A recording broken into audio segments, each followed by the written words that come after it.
መንግስት የቤት እጥረትን ለመከላከል ሁነኛ መፍትሄ ይሆናል በሚል አዲስ ቁጠባ ሊጀምር ከጫፍ መድረሱ ታውቋል። በዚህ መሰረትም ከሰራተኞችና ከአሰሪዎች ቁጠባ በመሰብሰብ የቤቶች ፋይናንስ ኮርፖሬሽን እና የቤቶች ፈንድ ሊቋቋሙ መሆኑን ሰምተናል። ይህ አሰራር ቤት ፈላጊዎችን ምን ያህል ይጠቅማል የሚለውን በዝርዝር እንመለከታለን። በሌላ በኩል ደግሞ በአዲስ አበባ ከተማ የተቋማት የምሽት አገልግሎት መስጫ ሰዓት ሊራዘም መሆኑን ሰምተናል። ህግ የማያከብሩ እስከ 10 ሺህ ብር የሚቀጡ ሲሆን በምሽት ከታሪፍ በላይ ማስከፈልና መስመር ማቆራረጥን በተመሳሳይ ያስቀጣል ተብሏል። ሰላም ቤተሰቦቻችን፣ መረጃዎቹን የት ሀገርና የት ከተማ ሆናችሁ እየተከታተላችሁ እንደምትገኙ በሐሳብ መስጫው ላይ ጻፉልን። በየትኛው ርዕሰ ጉዳይ ላይ መረጃ እንድናቀርብላችሁ እንደምትፈልጉ ማሳውቁን። አሁን ዝርዝር መረጃዎቹን አንድ በአንድ ወደ እናንተ እናደርሳለን። እስከ መጨረሻው አብራችሁን ቆዩ።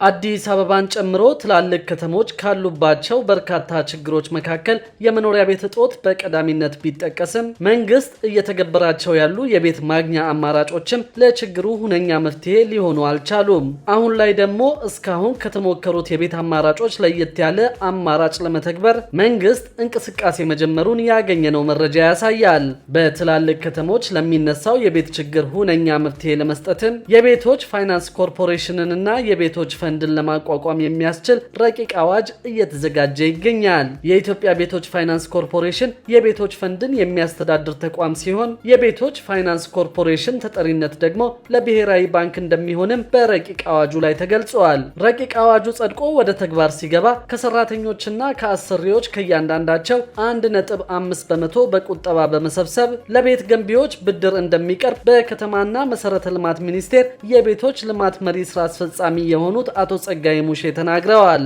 የፌዴራልና የክልል መንግስታትም ከዓመታዊ የካፒታል በጀታቸው ላይ 5 በመቶ ለቤቶች ፋይናንስ ኮርፖሬሽን ገቢ እንዲያደርጉ በረቂቅ አዋጁ እንዲካተት ተደርጓል። እንደ አቶ ጸጋይ ሙሼ ከሆነ በከተሞች የመኖሪያ ቤት ፍላጎትና አቅርቦት አለመጣጣም የቤት ችግሩን አባብሶታል። የህዝብ ቁጥር መጨመር ደግሞ የቤት ፍላጎትና አቅርቦት እንዳይጣጣሙ ካደረጉ ምክንያቶች አንዱ እንደሆነ ተጠቅሷል። በዋናነት ቤት ሲገነባ ችግር የሆነው የመሬትና የፋይናንስ እጥረት በመሆኑ የከተማ አስተዳደሩ በማህበር ለሚደራጁ መሬት እንደሚያቀርብ አስታውቀዋል። አዲስ የሚቋቋሙት የቤቶች ፋይናንስ ኮርፖሬሽን እና የቤቶች ፈንድ ደግሞ የፋይናንስ እጥረትን በመፍታት ዜጎች ቤት እንዲገነቡ ገንዘብ ያቀርባሉ።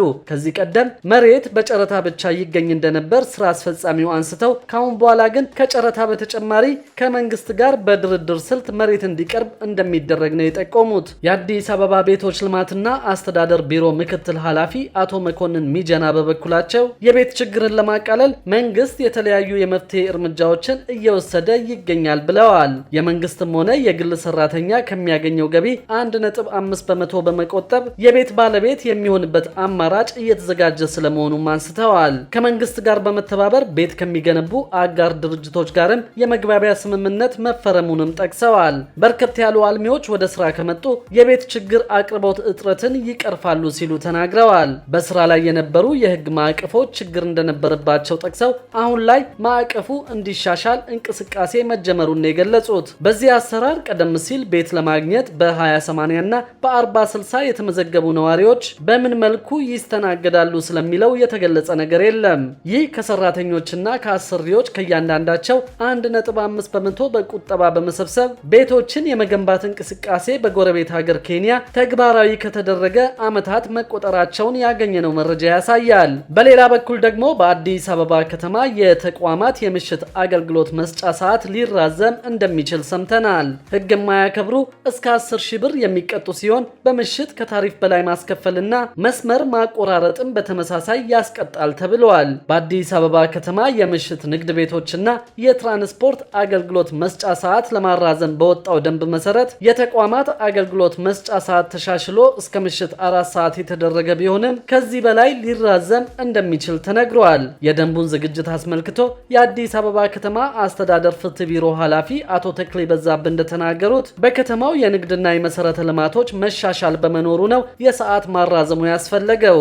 ቀን ብቻ ሰርቶ መቀጠሉ ከጥቅሙ ይልቅ ጉዳቱ የሚያመዝን በመሆኑ ያለውን የስራ ባህል ለመቀየርና እንደ ሌሎች የዓለም ክፍሎች ከፍ ያለ የስራና የንግድ እንቅስቃሴ እንዲኖር የአገልግሎት መስጫ ሰዓት መራዘሙ አስፈላጊ መሆኑን ኃላፊው ጠቅሰዋል።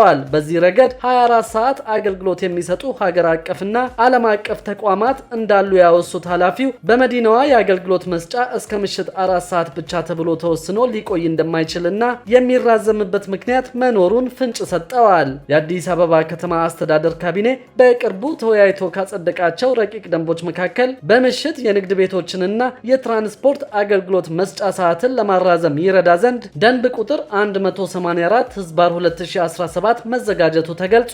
ደንቡ በመዲናዋ ከሚገኙ አገልግሎት ሰጪ ተቋማት ውስጥ በማንኛውም የንግድ መደብሮች እስከ ምሽቱ 3 ሰዓት ተኩል ድረስ፣ የትራንስፖርት አገልግሎት የሚሰጡት ደግሞ እስከ ምሽት 4 ሰዓት አገልግሎት እንዲሰጡ የሚያደርግ መሆኑን አቶ ተክሌ አስረድተዋል። በተለይ ዋና ዋና መንገድ አካባቢ ያሉ ተቋማት መብራት አጥፍተው ለጸጥታና ለደህንነት ስራ አጋዥ አለመሆናቸው እንዲቀየር ይደረጋል ተብሎ እንደሚጠበቅም ተናግረዋል። በዚህም ህብረተሰቡ በምሽት ተጨማሪ ስራ እያከናወነ ገቢውን እንዲያሳድግ ማድረግ የደንቡ አንዱ ዓላማ መሆኑን ጠቁመዋል። ስራ ሲኖር ወንጀል እንደሚቀንስ በመጥቀስ የከተማ ገጽታን ለማሳደግ ጭምር ታሳቢ ተደርጎ የወጣ ደንብ መሆኑን የቢሮ ኃላፊ አክለዋል። በዚህ የህግ ማዕቀፍ መሰረት የተለያዩ ግዴታዎች፣ ክልከላዎችና የሚጠበቁ ውጤቶች እንዳሉም ተጠቅሷል። ድንጋጌዎቹን ተላልፈው በሚገኙ ላይ የገንዘብ መቀጮ እንደሚጣልም ተገልጿል። ከዚሁ ባሻገር ተደጋጋሚ የህግ ጥሰት ላይ የሚገኙና በሚጣልባቸው የገንዘብ መቀጮ የማይታረሙ አገልግሎት ሰጪዎችን የንግድ ፈቃድ እስከ መሰረዝ የሚያደርሱ የተለያዩ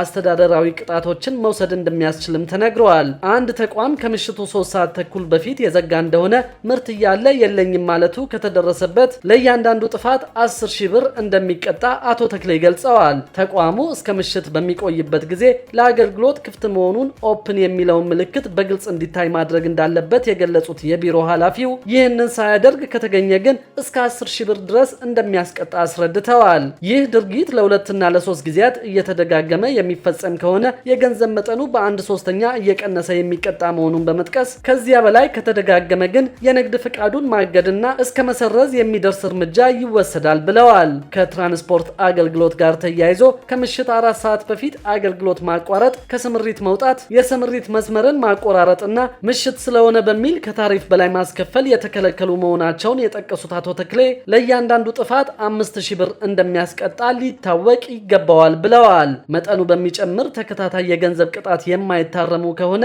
በትራንስፖርት ቢሮ ከስምሪት ውጭ የሚሆኑበት እርምጃ እንደሚወሰድም አክለዋል። በዘርፉ ላይ ያለ ማንኛውም አካል በደንቡ መሰረት የከተማው አስተዳደር ንግድና ትራንስፖርት ቢሮዎች በሚወስዱት የተለያዩ አስተዳደራዊ እርምጃዎች ላይ በ3 ተከታታይ የስራ ቀናት ውስጥ ቅሬታ የማቅረብ መብት እንዳላቸው የጠቆሙት ኃላፊው ቅሬታ የተቀበሉ የመንግስት አካላትን በ5 የስራ ቀናት ምላሽ መስጠት እንደሚኖርባቸው በደንቡ መስፈሩን ተናግረዋል። በሌላ በኩል ደግሞ የአሽከርካሪዎች የብቃት ምዘና ሊካሄድ መሆኑን ሰምተናል። በህዝብና በጭነት አገልግሎት የተሰማሩ የንግድ መኪና አሽከርካሪዎችን ብቃት መለካት የሚያስችል አዲስ ሰነድ እየተዘጋጀ እንደሚገኝ የትራንስፖርትና ሎጂስቲክስ ሚኒስትር ዴኤታ አቶ በሮ ሐሰን ገልጸዋል። የትራንስፖርትና ሎጂስቲክስ ሚኒስትር ዴኤታ አቶ በሮ ሐሰን የብቃት ምዘናውን ካበለጸገው ኤስዲኤስ ከተሰኘው ተቋም አመራሮች ጋር ውይይት አድርገዋል። የትራንስፖርትና ሎጂስቲክስ ሚኒስቴር ከስራና ክህሎት ሚኒስቴር እንዲሁም ደግሞ ከሌሎች ተቋማት ጋር በመተባበር የአሽከርካሪዎችን ብቃት ለመመዘን ዝግጅት እያደረገ ይገኛል። ሚኒስትር ዴኤታው የትራፊክ አደጋን ተከላክሎ በማሽከርከር በሰውና በንብረት ላይ የሚደርሰውን ውድመት ለመከላከል ለሚደረገው ርብርብ ከሰነዶች ዝግጅት ባሻገር ወደ ተግባር ሲገባ አሰራሩን ተፈጻሚ ለማድረግ ከሚመለከታቸው አካላት ጋር በቀጣይ ውይይቶች እንደሚደረጉም ገልጸዋል። የብቃት ምዘናው በየደረጃው ተከፍሎ እንደሚሰጥም ታውቋል። በመጀመሪያው ዙር የሀገር አቋራጭ አውቶቡሶችንና የድንበር ተሻጋሪ የጭነት ተሽከርካሪ አሽከርካሪዎችን ብቃት መለካት የሚያስችል ዝግጅት ከወዲሁ መጠናቀቁን ከሚኒስቴሩ የተገኘው መረጃ ያመለክታል። ክቡራትና ክቡራን የአዲስ ቢዝነስ የዩቲዩብ ቻናል ተከታታዮቻችን ይህንን ቻናል ሰብስክራይብ ሳታደርጉ የምትከታተሉ ከሆነ ቢዝነስና ሌሎችን ተያያዥ ጉዳዮችን በተመለከተ አዳዲስ መረጃ ለማግኘት የዩቲዩብ ቻናሉን ሰብስክራይብ በማድረግ ቤተሰብ እንድትሆኑን በትህትና እንጠይቃለን።